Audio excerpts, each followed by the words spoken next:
ദൈവനാമത്തിന് മഹത്വം ഉണ്ടാകട്ടെ. വെളിപ്പാട് പുസ്തകം 4-ാം അധ്യായം 11-ാമത്തെ വാക്യമാണ് ഇന്ന് നമ്മൾ പഠനത്തിന് വിധേയമാക്കുന്നത്. ഇന്നത്തോടുകൂടി 4-ാം അധ്യായത്തോട് നമ്മൾ വിട പറയുന്നു.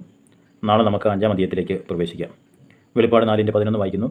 കർത്താവേ, നീ സർവ്വവും സൃഷ്ടിച്ചവനും എല്ലാം നിൻ്റെ ഇഷ്ടം ഹേതുവാൽ ഉണ്ടായതും സൃഷ്ടിക്കപ്പെട്ടതും ആകയാൽ മഹത്വവും ബഹുമാനവും ശക്തിയും കൈക്കൊള്ളുവാൻ യോഗ്യനെന്ന് പറഞ്ഞുകൊണ്ട് തങ്ങളുടെ കിരീടങ്ങളെ സിംഹാസനത്തിന് മുമ്പിൽ ഇട്ടു. ഈ വാക്യം ആരംഭിക്കുന്നത് കർത്താവേ, നീ സർവ്വവും സൃഷ്ടിച്ചു, എല്ലാം നിൻ്റെ ഇഷ്ടം ഹേതുവായി സൃഷ്ടിക്കപ്പെട്ടതുമാകുന്നു. സകലതും അവൻ മുഖാന്തരം ഉളവായതൊന്നും അവനെ കൂടാതെ ഉളവായില്ല. നമ്മൾ ഉൽപ്പത്തി പുസ്തകം 1-ാം അധ്യായത്തിലേക്ക് വരുമ്പോൾ സർവ്വവും സൃഷ്ടിച്ചതിനെ സംബന്ധിച്ചുള്ള വിശാലമായ വിവരണം നമുക്ക് കാണുവാനായിട്ട് സാധിക്കുന്നു. യോഹന്നാൻ എഴുതിയ സുവിശേഷം 1-ാം അധ്യായം അതിൻ്റെ 1 തൊട്ട് 5 വരെയുള്ള വാക്യങ്ങൾ വായിക്കുമ്പോൾ അവിടെയും സകലതും ക്രിസ്തു നിമിത്തം സൃഷ്ടിക്കപ്പെട്ടു എന്ന് നമ്മൾ കാണുന്നു. കൂടാതെ കൊലോസ്യ ലേഖനം 1-ാം അധ്യായം അതിൻ്റെ 16 തൊട്ട് 18 വരെയുള്ള വാക്യങ്ങൾ വായിക്കുന്നു. സ്വർഗത്തിലുള്ളതും ഭൂമിയിലുള്ളതും ദൃശ്യമായതും അദൃശ്യമായതും സിംഹാസനങ്ങളാകട്ടെ, കർത്തൃത്വങ്ങളാകട്ടെ, വാഴ്ചകളാകട്ടെ, അധികാരങ്ങളാകട്ടെ, സകലതും അവൻ മുഖാന്തരം സൃഷ്ടിക്കപ്പെട്ടു. അവൻ മുഖാന്തരവും അവനായിട്ടും സകലതും സൃഷ്ടിക്കപ്പെട്ടിരിക്കുന്നു.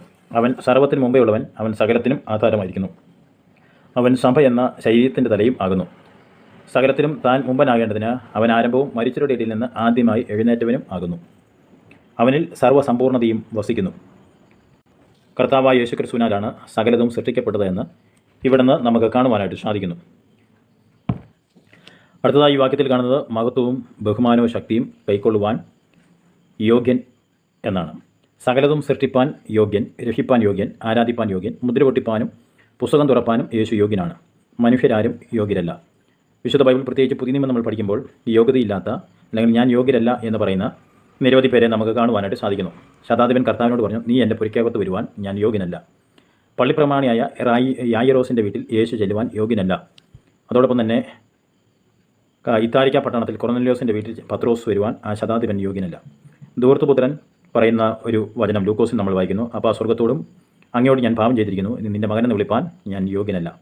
കർത്താവായ യേശു ക്രിസ്തുവിനെ നോക്കി സ്നാഭിയോനൻ പറയുന്നൊരു കാര്യമുണ്ട്, ക്രിസ്തുവിൻ്റെ ചെരുപ്പിൻ്റെ വാർ കുനിഞ്ഞഴിപ്പാൻ ഞാൻ യോഗ്യനല്ല. ഇങ്ങനെ യോഗ്യനല്ലാത്ത അഥവാ യോഗ്യതയില്ലാത്ത അനവധി ആളുകളെ നീണ്ട നേരം തന്നെ നമ്മൾ കാണുമ്പോൾ സർവ്വത്തിനും യോഗ്യനായ ഒരുവൻ, അത് കർത്താവായ യേശുവാണ്. യേശു ക്രിസ്തു സർവശക്തനാണ്. ഒടുവിൽ ഈ വാക്യത്തിൽ നമ്മൾ കാണുന്നത് തങ്ങളുടെ കിരീടങ്ങളെ സിംഹാസനത്തിന് മുമ്പിൽ ഇട്ടു എന്നുള്ളതാണ്. കിരീടങ്ങളെ സമർപ്പിക്കുന്നതിന് 2 അർത്ഥങ്ങളുണ്ട്. ഒന്ന്, തോറ്റുപോയ രാജാവ് തോൽപ്പിച്ച രാജാവിന് മുമ്പിൽ കിരീടം വെച്ച് കരുണയ്ക്കായി അപേക്ഷിക്കുന്ന പതിവ് ആദിമകാലത്ത് ഉണ്ടായിരുന്നു. ആ അർത്ഥത്തിലല്ല ഇവിടെ പറഞ്ഞിരിക്കുന്നത്.